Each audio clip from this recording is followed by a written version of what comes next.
These demons thrive on pain, and human weapons are nothing but a joke to them. Not even an arrow straight through the eye can stop them. At this point, it feels like nothing can prevent them from tearing down the castle and slaughtering every terrified defender inside. But then, out of nowhere, a mage appears, holding 4 ancient mana stones in his hand. He steps onto the castle wall, calmly inserts the stones into his spellbook, and casts a single spell. A massive magic circle suddenly forms beneath the entire demon army, freezing them in place. Before they can even react, the mage channels the power of all 4 stones and calls down a devastating bolt of lightning, so powerful that the entire army is instantly roasted on the spot. Not a single demon survives. The defenders are left speechless, and forever grateful to this mysterious mage. But he doesn't stay to take the praise. Without a word, he turns and continues on his journey. Because this was never his goal, he's searching for something far greater, the most powerful primal mana stone in existence. So who is this mage, and why is he so obsessed with these mana stones?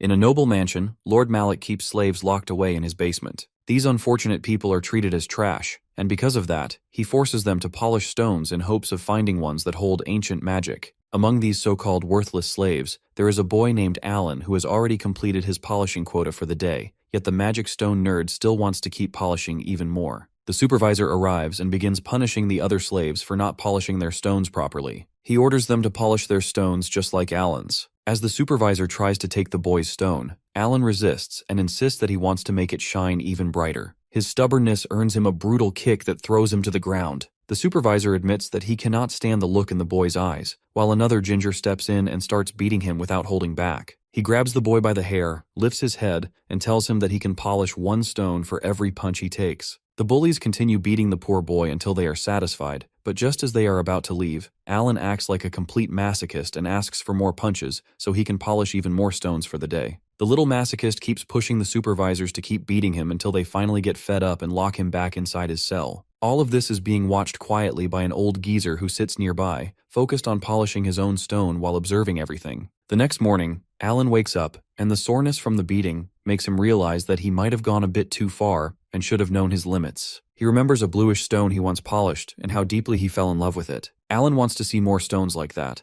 and now all he wishes is to keep polishing stones every single day, even if they eventually get taken away from him. As he keeps drifting in his thoughts, the supervisor arrives and tells him that it is time to get back to work. The old geezer from yesterday reaches out his hand to help the boy stand up and checks if he is all right. At the polishing table, the old man chooses to sit beside him, which annoys Alan. Ever since he arrived in this heaven, no one has ever tried to talk to him like this. As usual, the supervisors move around, picking on slaves who are not polishing properly, or even those who are polishing too well, and they take pleasure in bullying them either way. Meanwhile, Alan stays focused on polishing a beautiful purple stone that he has never seen before. He feels eager to see its true beauty once he finishes polishing it. He works on it with full focus while the old geezer keeps bothering him, asking why he was acting like a masochist who enjoys getting beaten. Alan answers that he simply wanted to polish more and more stones. Back in the alleyways where he used to live as a poor orphan, he had nothing to do, and surviving each day felt like a struggle. Over time, he had already given up on his life and ended up becoming like a walking corpse. But now that he is here, he feels fine being treated badly as long as he keeps getting stones to polish. The old geezer finds it hard to believe that someone could be so desperate just to polish a few stones that he is even willing to give up his sleep for it. Alan tells the old man to stay out of it and let him focus on his work. He then keeps going on about how beautiful these stones are. The old geezer, however, looks at one in his own hand and wonders what is so special about these plain pebbles. His eyes suddenly widen when he hears the boy talk about the floating patterns he claims to see inside them. The old geezer quickly leans in and asks if he can really see those patterns,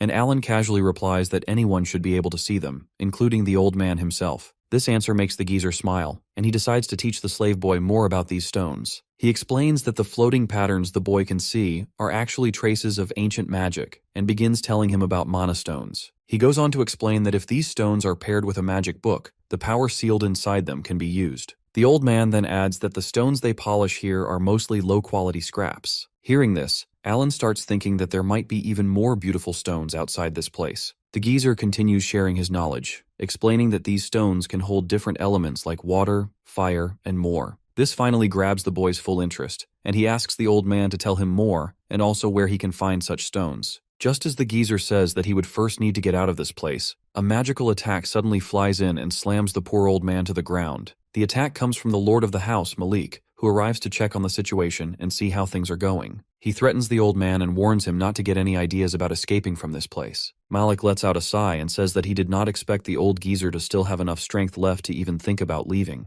The old man becomes visibly angry the moment he hears Malik's voice. Seeing that reaction, Alan asks if he knows this man. The old geezer replies that the noble is actually a traitor who has been using ancient magic for the wrong reasons. It is then revealed that both he and the mansion lord have been fellow grimoire smiths for the past 30 years. The old man admits that Malik Lambarique used to be a very close friend, someone he trusted deeply. Because of that trust, he lowered his guard around him, and in return, the corrupt grimoire smith went as far as holding a girl at knife point just to steal his magic book. The old geezer is then revealed to be Lord Klaus, and he goes on to say that his former friend has been illegally selling mana stones just to fill his own pockets. Klaus declares that as the leader of the grimoire smiths, he will never forgive such betrayal. Malik, however, mocks his old companion and calls him a hypocrite, saying that he only ended up like this because he allowed his worthless grandchild to be taken hostage. He continues to insult him, saying that without his grimoire, he is nothing, even though he once had the ability to use more than 10 types of ancient magic. The old maestro of magic grinds his teeth as he cannot stand seeing his precious grimoire in the hands of someone so corrupt. Malik then reveals that he had planned to use the book himself, believing that he might be able to control its power, but no matter how much effort he put in, he was never able to use the power sealed inside it. The evil lord of the mansion calls both the grimoire and the jewel nothing but trash and throws them aside without care. As the stones hit the floor, they immediately catch the boy's attention.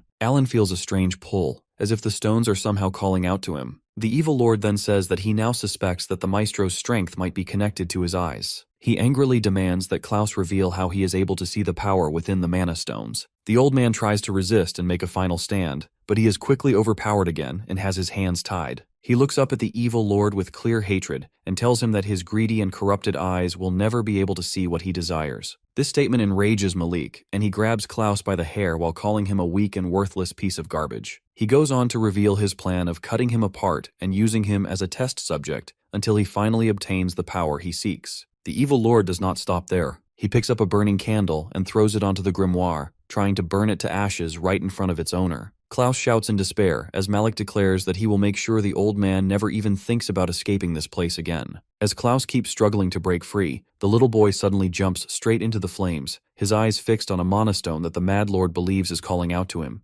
Everyone present thinks the kid has completely lost his mind for stepping into fire like that, but Alan is far too driven to even think about the danger in front of him. Alan quickly moves to grab the stones while the old geezer shouts at him to pick up the book instead. Even when Malik tries to stop him, he does not slow down and manages to grab the grimoire. However, something completely unexpected happens, as instead of getting burned by the flames, Alan somehow manages to control them. The scorching energy pouring out of the magic book resonates with him on a soul-deep level. He feels completely enchanted by the dazzling magic stone, which looks like it is the only thing that even exists in the world right now. Malik is gobsmacked, struggling to believe that a filthy peasant could ever wield the power of a grimoire. In that instant, he shouts at the supervisor to snatch it away from the brat immediately. The geezer is genuinely terrified that a mere kid might outshine him by using the very grimoire he himself failed to awaken. Without wasting a second, he pulls out his own grimoire and begins casting water magic to put the slave back where he truly belongs. The water he summoned instantly materializes to intimidate our boy. The poor kid can only stand there and watch as Malik orders the condensed water to crash down on him with force. However, the raging flames wrapped around him instantly evaporate the water, saving the kid.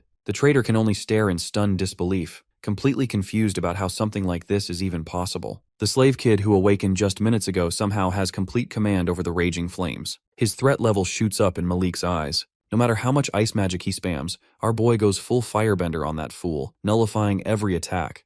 Watching from behind, Old Man Klaus has zero doubts the moment he catches the look burning in Alan's eyes. Just moments ago, the same kid claiming he could see the flow of magic is now effortlessly commanding his ancient grimoire. That instantly places him on an unprecedented level of genius never witnessed before in this dusty dump. But even geniuses need reps, and this one has zero training or real combat knowledge. So, in theory, it should not take long before Malik folds the scrawny rookie with no battle experience. Worried sick, the maestro yells at him to toss the grimoire over immediately. Alan quickly realizes that is the only real way he can escape this messy situation alive. Wrapping himself in a tight circle of roaring flames, he makes a desperate run for it. Knowing exactly what the kid is trying to pull, Malik refuses to gamble. He forms his largest water attack yet and yeets it at the boy. Alan manages to hand off the book just before he gets blasted away by the incoming attack. At the same time, he chucks the magic stones toward Klaus as well. The maestro snatches them in milliseconds, like he is picking a fly out of the air with chopsticks. Now restored to his peak form, Klaus calmly informs the traitor that his little dictatorship has officially overstayed its welcome. Surprisingly, the traitor does not look that shaken just yet. He clearly had a backup plan ready for a moment exactly like this. The supervisor quickly drags several other kids forward as ordered,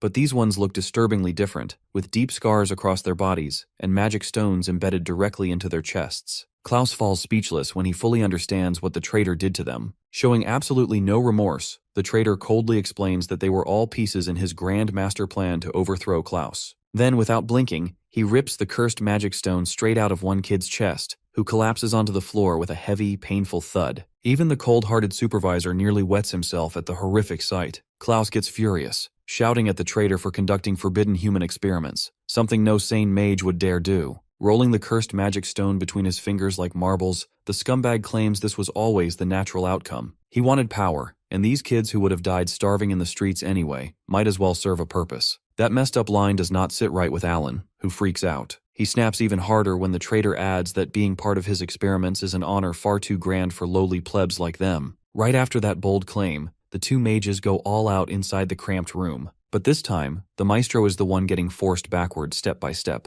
Malik flashes a wide grin, finally witnessing the day he outclasses the strongest mage in the kingdom. He tells the old man to just drop dead already, so he can use their bodies for more fun experiments. Alan senses the tide shifting in the worst way possible. He glances down at the red stone in his hand and strains to summon the flames again. He forces himself to recall how he controlled the fire before, vowing he will get out of this filthy mansion no matter what. His desire to see all the magic stones in the outside world takes over, and thick dark flames begin to materialize around him. Both mages turn their heads in shock toward the boy, who makes it painfully clear that he is ready to burn them and the entire factory straight to the ground. The traitor is shook to the core. He has never seen a kid draw out a magic stone's power without even touching a grimoire. Klaus quickly realizes this is the result of unleashing a magic stone's raw power, forcing the user into a berserk state. Malik grows more irritated with every surprise our boy keeps throwing at his face. He tries to snuff out the amateur's rookie flames like they are candles at a sad party. After failing in a pretty embarrassing fashion, he glares at his workers and orders them to handle the loud brat instead. Our boy realizes he needs to thin out his attackers before they box him in. The longer this drags on, the higher the chance the other kids get caught in the crossfire. He calls out to the maestro, asking him to help take out the incoming trash rushing their way. All three mages unleash spells at once, and Malik's goons end up catching damage from the messy collateral. With that opening, Klaus moves fast and escorts the children to safety. That leaves Alan and Malik behind to settle things in a clean 1 versus 1. The traitor throws everything he has left, refusing to lose to a scrawny kid.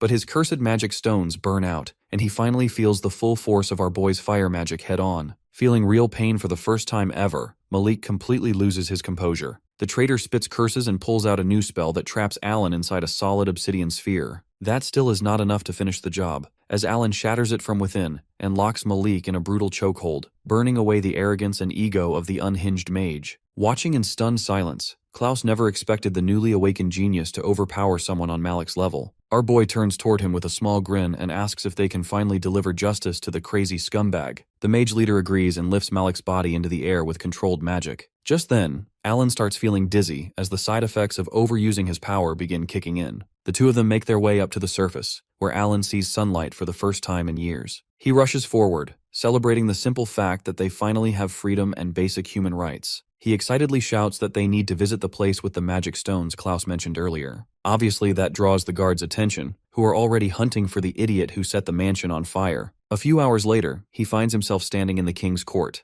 placed under formal trial. The judge lays out his so-called crimes against Mage Lord Malik Lambarique in a loud voice. However, since the accused is only a slave, no one bothers asking the jury whether he should be declared guilty. This whole spectacle is just a public show to remind everyone that a slave who steps out of line receives the death penalty without debate. The jury, packed with smug nobles, begins throwing insults his way and shows zero objection to the brutal sentence. Our boy opens his mouth to defend himself, but before a single word leaves his lips, a powerful voice enters the chamber. The leader of all mages, Lord Klaus, stuns everyone with his sudden objection and dramatic entrance. The nobles cannot wrap their heads around why someone of his stature would step in to shield a random brat. His radiant aura fills the hall as he calmly explains that judging a slave without hearing his side is short-sighted. The person he directs this statement toward is not the judge, but the king seated above him. The king argues that listening to a slave's defense is pointless. He questions back why the leader of mages would personally show up for this nobody. Without a pause, Lord Klaus declares that the boy is his apprentice, throwing the entire court into chaos. Never in history have they witnessed a slave awaken as a grimoire smith of all things. Right there before the stunned crowd, Lord Klaus presents a magic book along with a priceless magic stone to Alan. In that instant, our boy understands there is only one real way to turn the room in his favor. He cannot beg them to see him as anything beyond a filthy prisoner, so instead he decides to expose their crimes instead.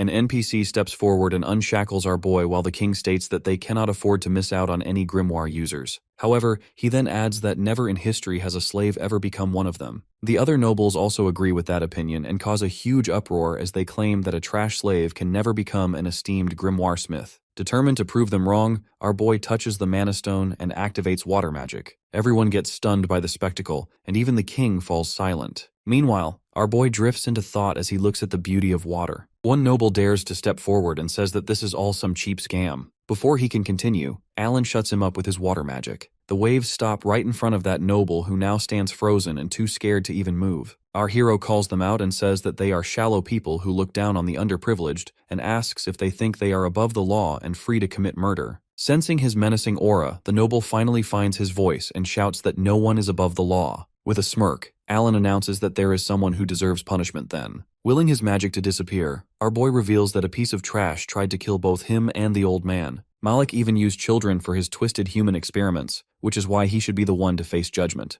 The king calls out to the old man who confirms that everything is true. He even adds that if it was not for this scrawny young man, he would not be alive. Alan even offers them to search that trash bag's mansion since all the proof is hidden in the basement. He then grows serious as he recalls those children in chains. Pushing the thought aside, he declares that even after all this, if the kingdom still plans to execute him for being a slave, then he will do whatever it takes to survive. No noble dares to speak in front of such a terrifying display of power. The old man then steps forward and calmly asks if the king truly wants a prodigy like him to leave the kingdom. Seeing no way out, the king declares that it would be foolish to do so and immediately ends the trial. He orders his guards to search the mansion at once. After everyone clears out, the king calls out to Klaus and warns him never to let the boy out of his sight. With that, the hearing comes to an end and the two walk outside. Alan thanks the old man for what he did and comments that he looks completely different now. He then teases him and asks if Klaus is some powerful mage. The old man tells Alan to call him master from now on and reveals that he is a grimoire smith. However, our boy does not care about any of that and instead asks about the mana stones and how he can reach them. Klaus tells him to calm down and reminds him that Alan is his apprentice for now. He tells our boy that he will first study all the boring basics and details of grimoire smithing, which nearly breaks his spirit. Getting serious, Klaus explains that the entire continent is under constant threat due to demon attacks, which means only a fool would travel without preparation. The old man says there is zero chance the boy will survive the moment he steps outside. That makes Alan frustrated as he says that he has to find those stones no matter what. He reminds Klaus that he was the one who told him about this world in the first place. The old man sighs and lightly taps his head as he explains that this is exactly why the boy must become a proper grimoire smith. If he truly wants to search for the mana stones, then he must learn the basics, such as how they work and how to classify them. He tells Alan to study at the Magic Tower, where he will gain knowledge, status, and influence. Only after preparing himself properly will our hero be able to find what he seeks. Klaus advises him to use every resource the Magic Tower offers, so he never has to live as a slave again. That finally reaches our hero as he realizes that he will be able to live freely without listening to anyone. Making up his mind, he agrees to go to the Magic Tower but warns that if it turns out to be a waste of time, he will leave without a second thought. Hearing that, the old man smiles and welcomes him to the Magic Tower as their newest grimoire smith. On Alan's first day at the Magic Tower, Lord Klaus explains that the tower isn't just the nation's shield against monster invasions. It's also a hub for researching ancient sorcery and studying mana stones. He adds that the mages spend their time either handling missions commissioned by the state or immersing themselves in arcane research. The state gives them full freedom to use their time to hone their skills. The master leads Alan to the staircase that winds up to the Great Hall, the central hub of all tower operations. He tells Alan to head upstairs, mentioning that he's already cleared most of his registration with the staff. Lord Klaus explains he has more pressing matters to handle and wishes the young apprentice good luck. Alan starts climbing the stairs, trying to recall the exact words the master just said while catching his breath. Just then, the Great Hall comes into view, spreading wide and grand before him, signaling the start of whatever awaits inside. He looks over at the magical chaos before him and can barely process the scene. Young grimoire smiths float around like they've got anti-gravity spells, flipping through massive books while giant golden gears grind away in the background. Honestly, it's enough to make anyone's brain short-circuit. Just then, a voice calls out behind him, He turns to see the receptionist, who was twiddling her thumbs waiting for him. She finally drags his registration across the finish line and slaps an identification badge into his hands. It's a mana stone he has to keep on himself at all times, like an ID badge. The badge contains a water attribute mana stone, which reflects his role as an apprentice. She explains further that he can rank up over time by racking up achievements through missions and research. Basically, work hard and maybe get paid more for it. As his rank goes up, he'll gain more authority and fatter paychecks. Alan doesn't waste a second and wonders if there are any missions he can start. The receptionist directs his attention to the giant memoria book he was drooling over earlier. She explains every mission log and research record. From the tower's humble beginnings to the present, everything is stuffed into its pages. She tells him to place his hand on the memoria, and it logs him in. The system prompts him to state his request, and she adds that he can use voice commands too. He awkwardly blurts out that he wants to accept a mission, and the memoria responds with a detailed list of every available task, like some overachieving Amazon shopping menu. Then comes the rule lecture. New apprentices are required to pair with a higher-ranking Grimoire smith for missions, and the master had already assigned him his first one. But Alan gives that suggestion the cold shoulder and picks the ore vein investigation mission instead. The receptionist nearly chokes on her own words, warning that apprentices usually tackle missions that tough only right before graduating. She continues, adding that the assignment involves fighting dangerous monsters, but Alan waves her off and accepts before she can even finish. This makes her pull her hair, convinced the mission is a death wish even with Master Lucas acting as his partner. Our boy is confident he can handle a minor scuffle. If it's on the mission list, he figures it can't be that impossible. He then asks the receptionist who Lucas actually is, to which she reveals he's the only apprentice personally trained by Lord Klaus. She keeps going, bragging that reaching an intermediate rank usually takes 10 years, but Master Lucas somehow smashed it in just 4. A girl nearby overhears and jumps on the hype train. She is a fan because the tower's master never takes apprentices, yet Lucas was handpicked. She believes he is the only one capable of inheriting the old master's research. She asks if there could possibly be a bigger honor than having Master Lucas as a partner. Meanwhile, the background crowd starts whispering and gossiping about Alan, debating if he's really an apprentice or just another lowly slave. Our hero, naturally intrigued by Alan's fancy introduction, decides he needs to check him out personally. On his way there, our boy sulks at the thought of being stuck with a partner until he levels up. But when he finally opens the door, he's greeted by a human tornado disguised as a clean freak. The guy zaps around the room, scrubbing and arranging things at insane speed before finally noticing he has a visitor. He mistakes our boy for his master and Alan asks who this whirlwind even is. The guy assumes the visitor must be Alan and introduces himself as Lucas Valen, his senior in apprenticeship. Lucas immediately guesses the young one probably came from the Great Hall and has already been briefed on their first mission. Sizing him up like a pro, he assumes the kid is scared and reassures him that he'll guide and stick with him every step of the way. But our boy just hands him the mission document and says he's not nervous at all. Instead, he's taken on a completely different mission, one Lucas will probably want to see. The senior blinks in surprise when he notices the southern forest listed. He knows this is not exactly the textbook first mission, but the official seal disagrees. Our hero casually asks when they'll be leaving while rifling through some books on Lucas's shelves, like he's already making himself at home. Lucas explains they can take the morning carriage, which will drop them off in 2 hours.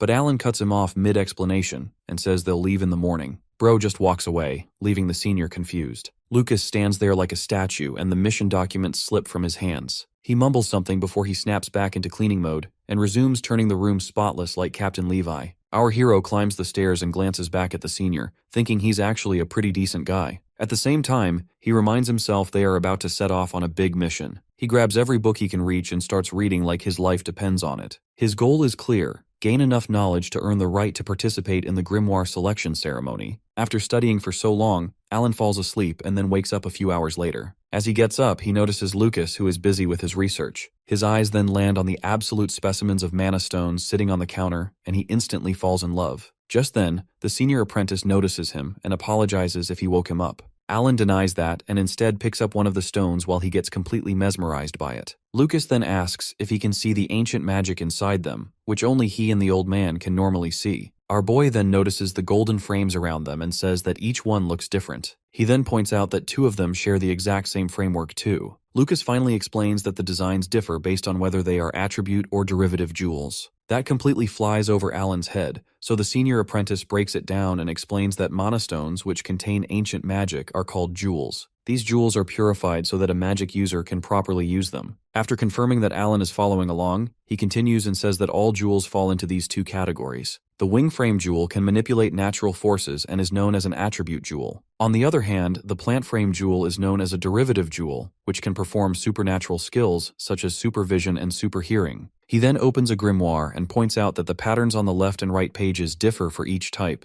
Alan quickly catches on and realizes that these circuits are designed to draw out magic power. It is because of these grimoires that people like them can use ancient magic. Placing his hand on the book, Lucas explains that grimoires act as a lifeline for their users. Alan recalls that Klaus mentioned something similar before. The more compatible a user is with their grimoire, the more power they can draw from it. That makes our hero wonder if grimoires are made for specific individuals and how that even works. The senior apprentice then calls him out and asks if he took this risky job just to get his own grimoire faster. Alan admits shamelessly that he did since he wants a reliable partner for his journey as soon as possible. Moving on to the next day, the two finally make their way to the southern forest. Lucas complains that the ground feels too muddy because of the rain. Meanwhile, our boy looks around at the village and wonders if this is all there is, since the place looks completely abandoned, which surprises Lucas as well. As they move forward, Alan asks if the mine is nearby. The senior apprentice confirms that the entrance should be right next to the village. At that moment, something suddenly jumps out in front of them. Seeing the nasty gremlins, our boy realizes that these must be the beasts they were sent to eliminate. Getting ready to fight, Lucas asks our boy if he has the grimoire that was issued to him. As the creatures close in,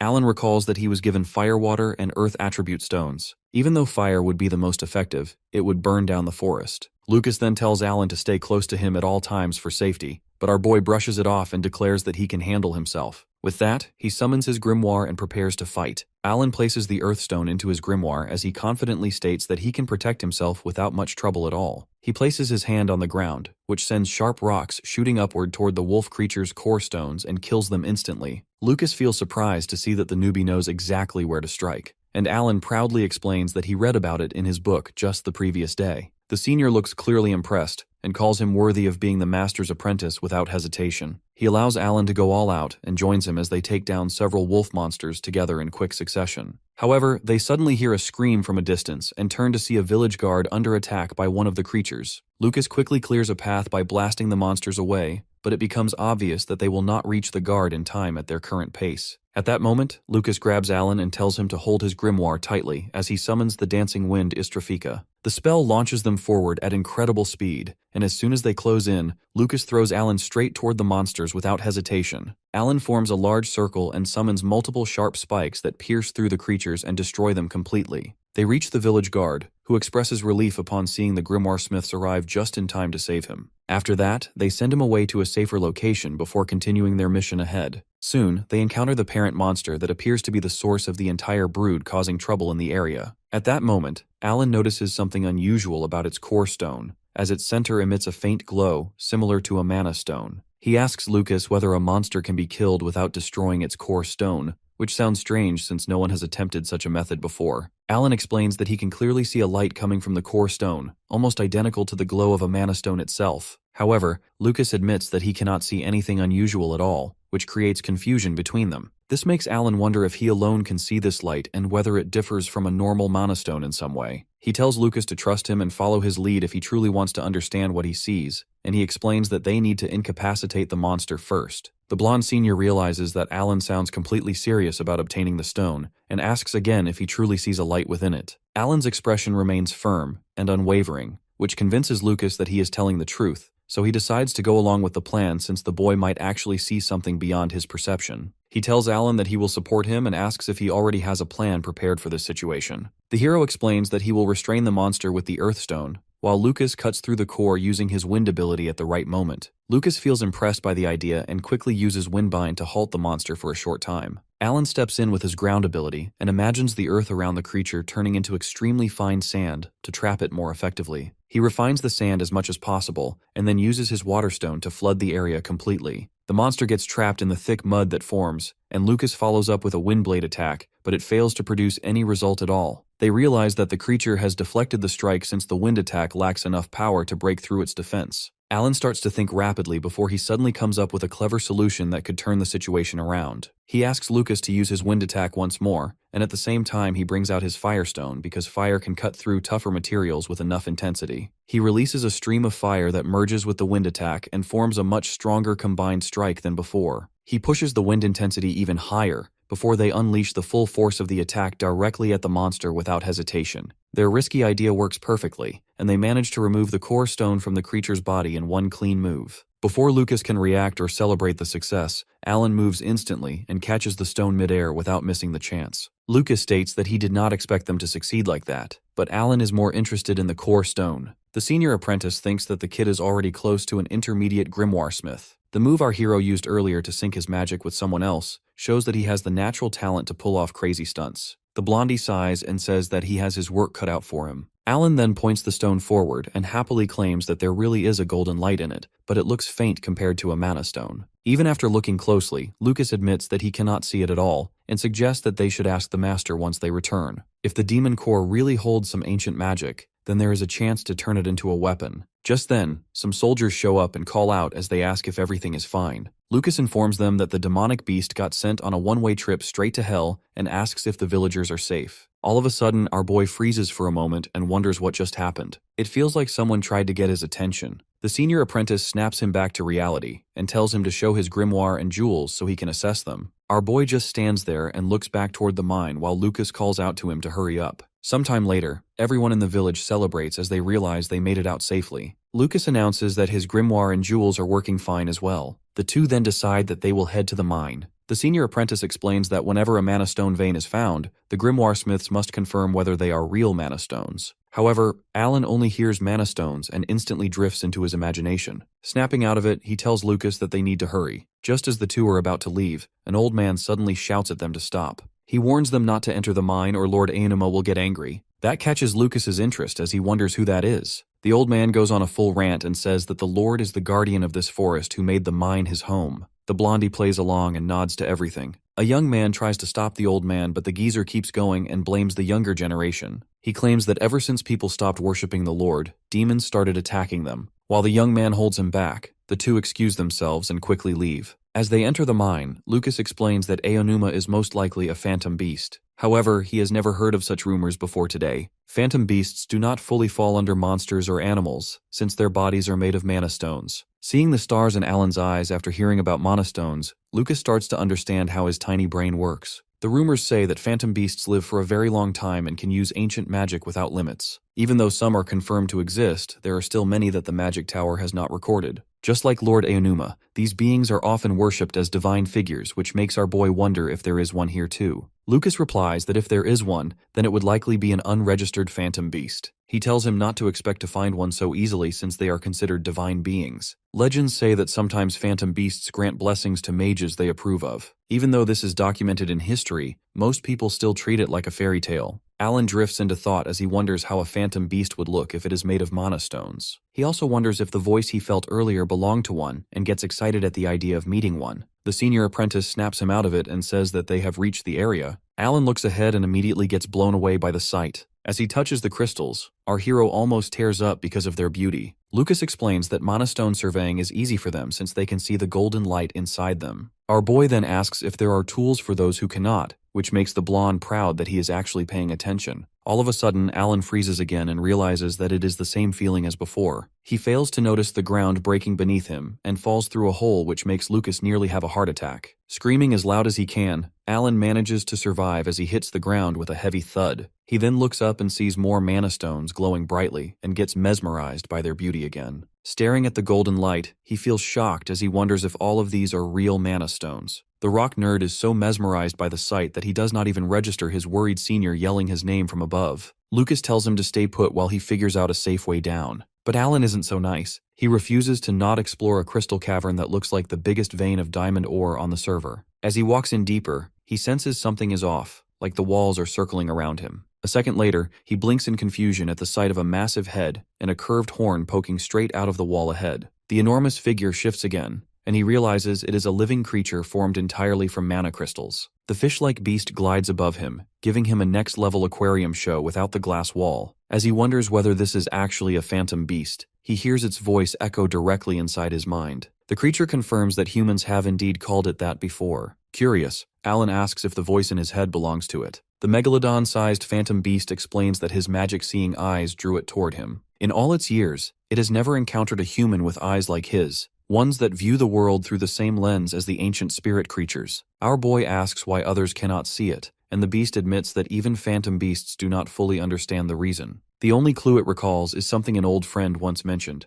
that blessings like his are granted to rare humans loved by the universe. Hearing that he is somehow favored by the universe fills him with a strangely pleasant feeling in his chest. Then, he reaches out to touch the phantom beast, curious about what such a creature made of magic diamonds feels like. Its surface feels cool and calming to the touch, smooth in a way that instantly relaxes him. The sensation is so pleasant that he blurts out that the crystal fish is beautiful. That simple praise makes the beast proud, and it promises to brag to the 7-star kings that a human admired it. This is the first time Alan has ever heard of the kings. According to the beast, they are the highest tier beings among phantom creatures, entities that have lived longer than any other living thing in the world. Just imagining that there are existences even greater than this shimmering giant sends excitement rushing through Alan. The phantom mangacarp seems to realize it has revealed more than it planned. Growing sleepy, it says farewell and mentions it is time for a nap. Before it fades away, Alan quickly asks if it can share where the 7 spirit kings might be found, and what it knows about ancient magic. The phantom beast tells him to relax, because he is someone blessed by the universe. There is no doubt he will cross paths with the 7-star kings one day, and his special eyes will guide him to the origin of magic itself. Before he can ask more questions, the creature assures him the Star Kings will explain everything when the time is right. It leaves him with a small blessing as a parting gift. Seeing what it leaves behind, he is completely speechless for once. It is a scale, said to be filled with hundreds of years' worth of pure mana.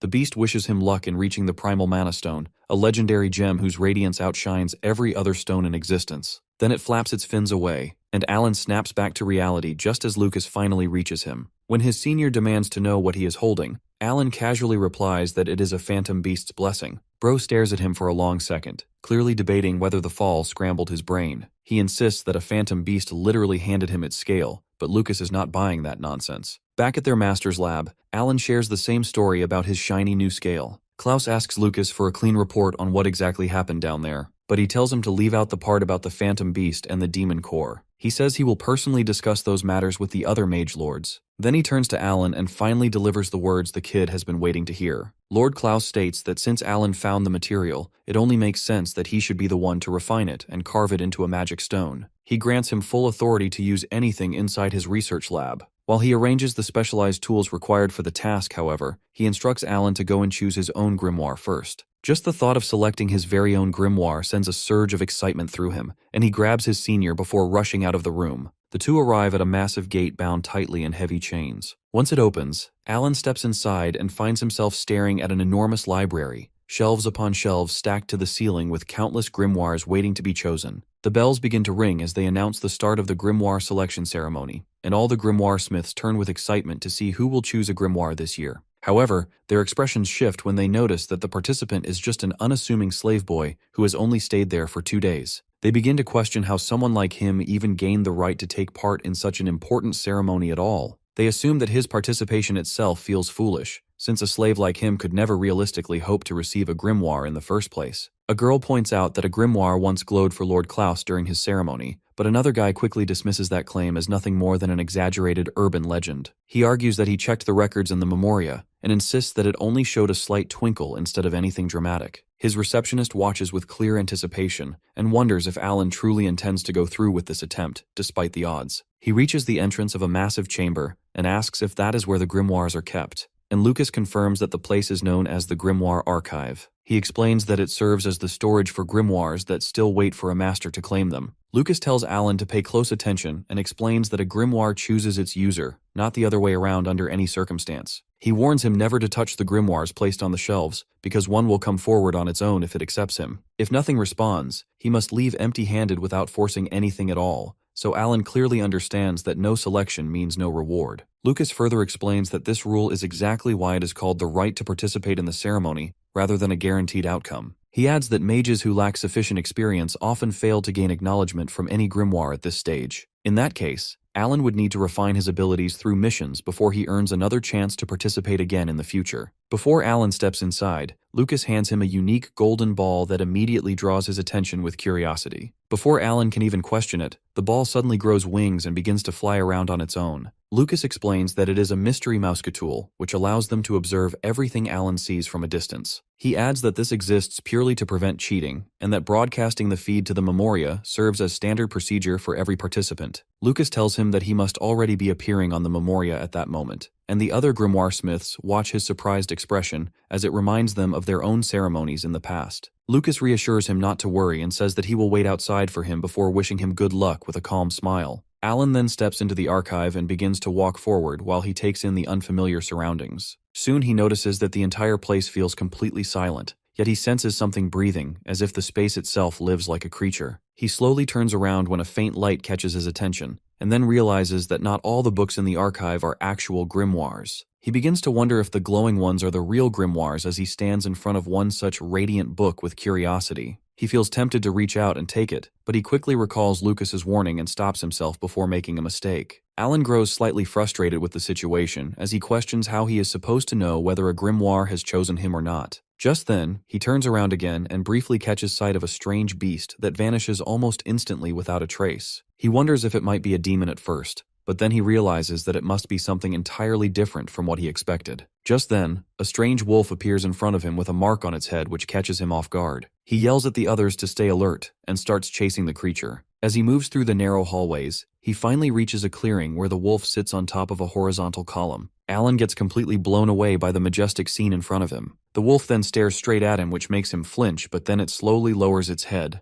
All of a sudden, the mark on its head starts glowing brightly and fills the entire area with light. Our hero stands frozen as the light suddenly rushes toward him and forces him back. The small drone keeps recording everything as a grimoire appears in the sky. Meanwhile, the onlookers get shocked and start gossiping as they wonder if that purple glow is normal. The nobles begin to question how much power Alan actually has and whether the rumors about the master were true. Even when Lord Klaus found his grimoire, it never glowed this brightly. The teacher confirms that the glow is definitely abnormal and wonders if it connects to our boy's affinity with ancient magic. Coming back to Alan, he holds out his hands as the grimoire slowly descends. The moment he grabs it, he feels the flow of mana which pulses like a living heartbeat. He gets overwhelmed by how warm it feels and hugs the grimoire tightly as he claims it as his own. All the while, the floating camera continues to project the entire scene. Watching through a floating projection, Lord Klaus admits to himself that the boy was talented, sure, but he did not realize he was this special. Alan returns to the lab and presents the grimoire to his master with barely contained pride. The old man comments that it is a dusty, ancient-looking book, but he made a solid choice. He tells our boy to treasure it and invites him to take a seat because they need to have a serious talk. While he enjoys sipping his tea like a Brit, his master brings up the story about the phantom beast's blessing again. With a firm tone, he asks Alan to repeat exactly what the creature said, word for word. Alan explains that it called him a child favored by the universe, and mentioned his eyes can see ancient magic like other ancient beings. It also said something vague about the spirit kings guiding him to the origin of magic. After hearing that, Lord Klaus decides to reveal something that is not common knowledge. It is said that the Star Kings are spirit creatures who rule over the territories of the 5 major kingdoms. Alan notes that 5 does not equal 7, clearly confused. Lucas steps in and explains that no one knows where the remaining 2 kings are hiding. Some believe those 2 wander freely across the continent as they please. Even the maestro admits that, despite his lifelong search, he has not found a single solid trace of them. Setting that aside, Alan asks about the origin of magic. His master answers that it most likely refers to the primal stone. No one knows where the oldest magic stone recorded in written history is located, or what kind of magic it even contains. It remains a mystery unsolved by the greatest minds of past centuries, and no amount of overthinking has cracked it so far. Lord Klaus believes that humans might finally understand ancient magic if they can study the primal stone. Alan is the only one who can find all the Star Kings. But honestly, our boy does not need the extra push. He is already hyped just thinking of how mesmerizing a blessing from a Spirit King would look like. Already seeing a Phantom Beast's scale shines brighter than diamonds. He boldly declares he will make it his life mission to travel the entire continent and find every last Spirit King. Before he charges off on that dream, however, his master warns him that proper preparation will decide whether he survives the journey or not. Right now, only the higher-ups know that demon attacks in the western regions are steadily increasing. The current theory is that demons are invading human territory to hunt down hidden spirit beasts and eliminate them. The Stone Guardian Kingdom recently lost their own spirit beast, which supports that theory. Because of that, Alan cannot afford to be careless on his journey. more than cautious. He has to grow strong enough to face demons head-on. With that warning delivered, Lord Klaus tells our boy to head to the tower's workshop district and get his grimoire repaired. Later, inside one of the workshops, Alan feels shy watching all the different kinds of people moving around. While he peeks around a corner like a suspicious raccoon, an elf suddenly appears and asks if he came to repair his book. Although Alan is not a fan of the mini heart attack, he decides to trust the strangely charismatic craftsman with his grimoire. After examining the book for a brief moment, the elf claims he can finish the work quickly, catching him by surprise with how fast the assessment was. The cheerful elf also comments that it is a quality grimoire, so it deserves proper care. Alan nods, but he cannot stop staring at the guy's sharp, pointy ears. The smith realizes the kid clearly hasn't seen many of his kind before. He explains that elves like him specialize in this craft because forest folk possess tools and techniques that humans simply do not have access to. He casually adds that the Stone Guardians, basically this world's dwarves, run the magic stone workshops. Alan immediately connects the dots and understands that this smith likely crafts all sorts of magic tools powered by stones. Trying to stay casual, Alan asks about the guardian spirit protecting the elven forest. The elf confirms its existence and says he is open to a few questions. That turns out to be a mistake, because he bombards him with so many rapid-fire questions that the elf quickly retracts the generous offer. Once the grimoire is repaired, he tips our hero about someone who might know far more about the guardian spirit than any regular elf. He seems to have taken a liking to our overly curious protagonist,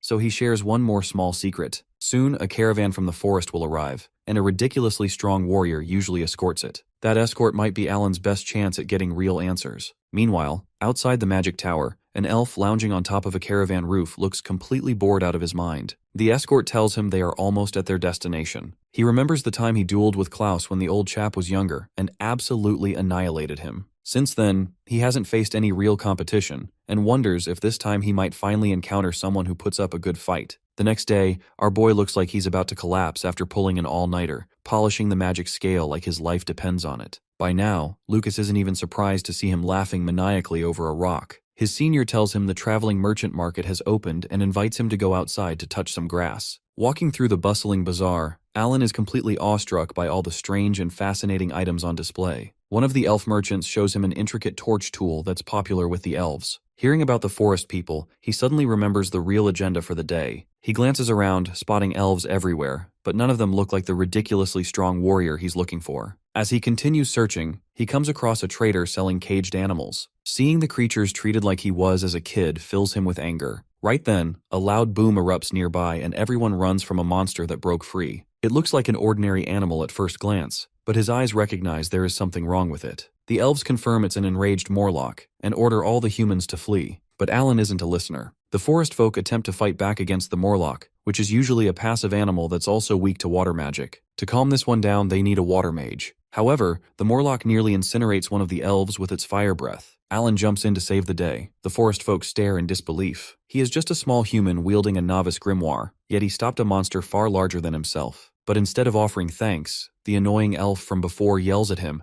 asking if he doesn't care about living anymore. He appreciates Alan saving them, but insists this is a job for grown-ups, not some novice brat. My guy is seriously pissed off by that remark. It's painfully obvious that his comrades' magic and arrows are so weak they can only tickle the Morlock at best. As he starts walking away, he hears the elf mutter that things would have been over already if Shumiel were here. The lazy goofball is napping on a rooftop while the rest of the team is out there fighting on the front lines. Just then, the Morlock hurls 3 fireballs at once. Our boy reacts instantly, manipulating the earth to form a wall of sand that stops them cold. With his new grimoire, his control has improved so much that he rides the waves of sand like a gangsta. Mid-air, he swaps out the earth stone for a water one, combining the 2 elements to bind the oversized monkey in an elemental cage. The forest folk are stunned normally. Only a demon could manipulate sand like that. They thank him and shout for him to run as the Morlock tears through its restraints and lunges at him. Alan, of course, refuses to retreat. His incredible performance does not go unnoticed by a certain warrior who has been silently observing this whole time. The warrior studies the human novice, noting the skill and how he fights the Morlock, but he doesn't see them finishing it off in a million years. Meanwhile, Alan is confident his magic eyes can spot the creature's weak point.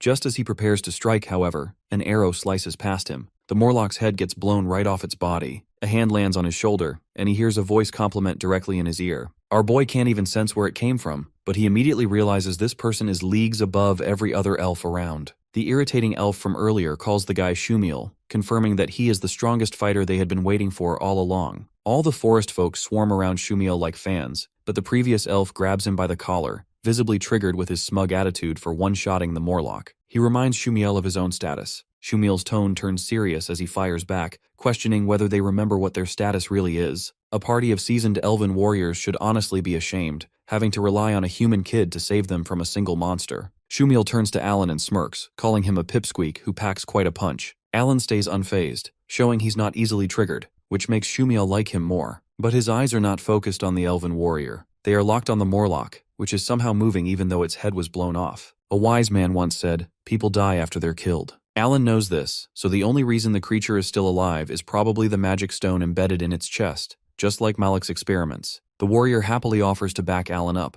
turning it into a test to see if the kid can actually slay the berserk Morlock. Alan the negotiator proposes a deal. He will accept the terms in exchange for a favor once the fight is over. The cocky elf grins, thinking the tiny pipsqueak talks pretty big for his size. With that, our boy switches to the water magic stone and goes all out, eager to test out the power output of his new grimoire. The elves around them witness the impressive display of power, and their mouths remain wide open in shock. Alan, on the other hand, keeps enjoying the fight and continues attacking the Morlock without slowing down. He then asks Shumiel if he can see a black spot on the monster that is pulsing, and tells him to aim right at it. The elf pulls out an arrow and shoots it cleanly, hitting the target and forcing the dark crystal to separate from the Morlock. The moment the crystal gets removed, the monster's body begins to swell from all sides, making it clear that it is about to self-destruct. The elves panic and shout for everyone to run for their lives, but just as the explosion is about to happen, the nerdy boy activates his water magic and surrounds the monster at the last second. Everyone turns back in shock, realizing that they have been saved. After dealing with the monster, Alan walks over to the black crystal that Shumiel knocked out and picks it up.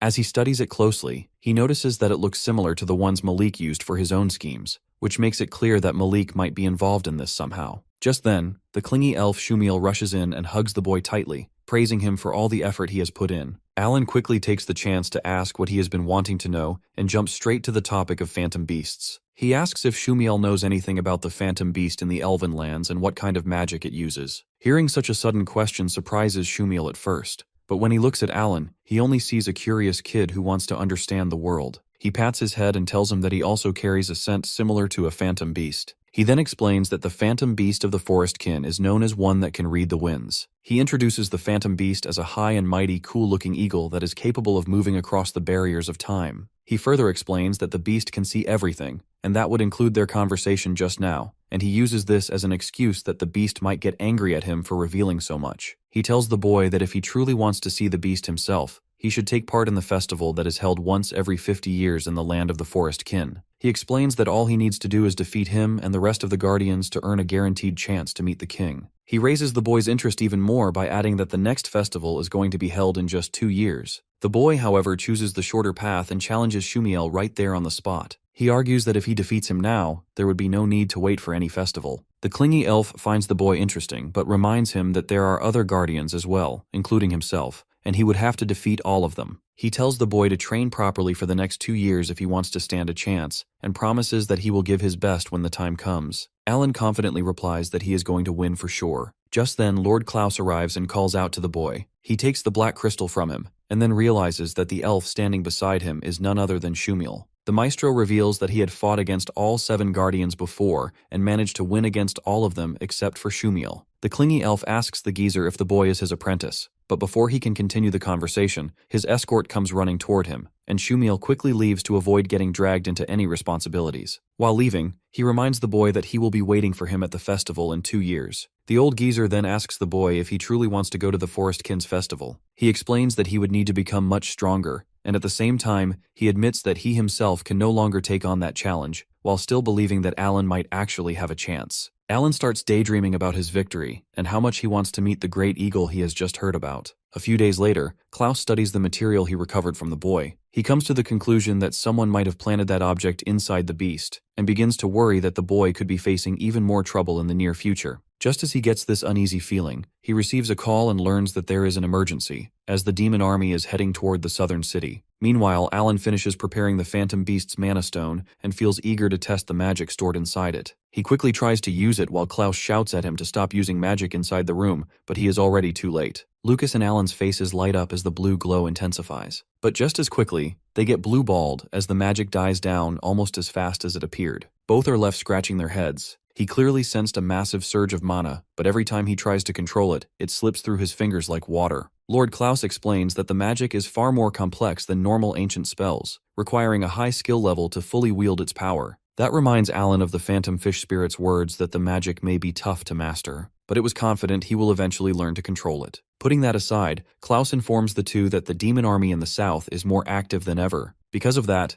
they have no choice but to send every mage above intermediate level, including Lucas, to deal with the threat. Alan wants to go too, but his master insists he stay back in the tower. When he protests with puppy eyes, Klaus acknowledges that Alan certainly has the talent to fight. However, he has a more important task waiting for him. The next day, Alan heads up the tower. He overhears two mages whispering about reinforcements being sent to the south and feels sad that he got left out. Moving on, he walks to the counter to handle some admin work. As soon as the blonde girl spots him, she starts hovering around him. The girl keeps yapping on, even though he is visibly annoyed by her existence. Right then, both of them freeze as the alarms blare. An announcement goes off, warning all mages to evacuate the tower because a high-level threat has escaped from prison. A senior mage rushes in, panicked, and orders the girl to call the magic lords immediately. He's visibly terrified, knowing that the escaped prisoner didn't leave a single guard alive. Chaos erupts as all the mages start running for their lives. But Alan isn't about to hide. He decides to track down the threat before it escapes the tower. On the lower levels, he notices one of the doors is half open.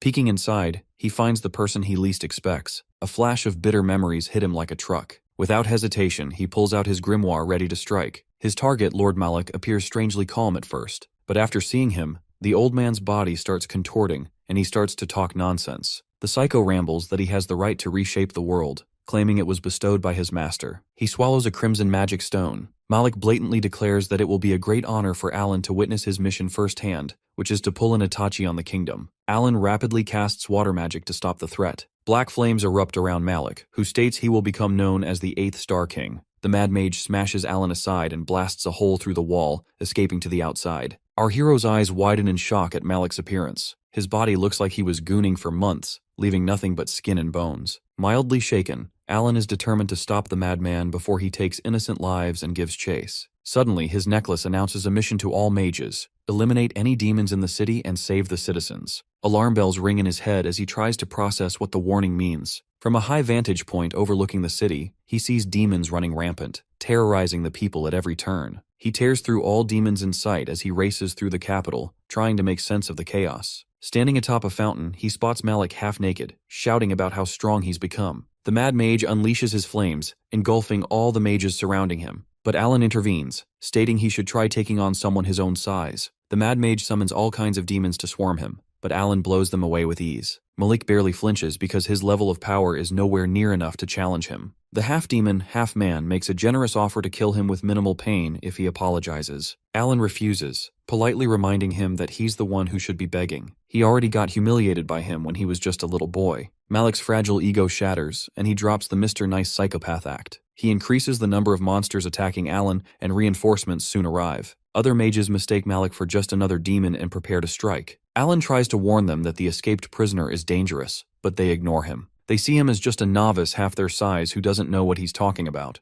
They immediately regret that decision. Malik channels the cursed magic stone's power for the first time. While the madman uses his forbidden powers, the mages' combined efforts manage to overwhelm the shithead, splitting his limbs apart. But they snap back together within seconds right after, good as new. Watching him regenerate even after decapitation, Alan struggles to figure out how to beat this monster. He can't wrap his mind around how Malik even became a demon in the first place. Then he notices icicles lodged around Malik's shoulders and a magic stone at his feet. The half-demon scoops it up, thinking he was a fool to assume he needed powerful magic stones to become stronger. He crushes the precious gem right in front of Alan just to trigger him. Malik flaunts the full extent of his demon transformation, power more than enough to erase everyone in the capital from existence. After that, he plans to rain fire on the Beast Kingdom and all other lands until the entire continent recognizes him as the 8th Star King. All the mages watching lose hope, convinced there's nothing more they can do. But there's still a beacon of hope. Alan calls Malik the piece of trash he is, and swears he'll be the one to throw the German cockroach back in the dumpster he crawled out of. The Mad Mage launches countless thorny vines, challenging to see him try. Alan dodges nimbly, casting the spell he got as a blessing for the first time in a real fight. His momentum stalls, however, when a vine stabs him in the shoulder. Malik mocks him, asking where all that bravado from before disappeared. On the surface, it seems like he failed, but deep inside, he senses a violent storm building, energy enough to eviscerate Malik 10 times over. Tired of toying with the thorn in his side, Malik goes in for one last killing strike. Yet his vine never reaches Alan, who feels a spirit presence by his side. For the first time, he successfully completes the spell he received as a blessing. A blindingly radiant light bursts from his hand, shooting into the sky like a comet. The phantom Magikarp materializes out of thin air, its massive form shimmering with raw mana.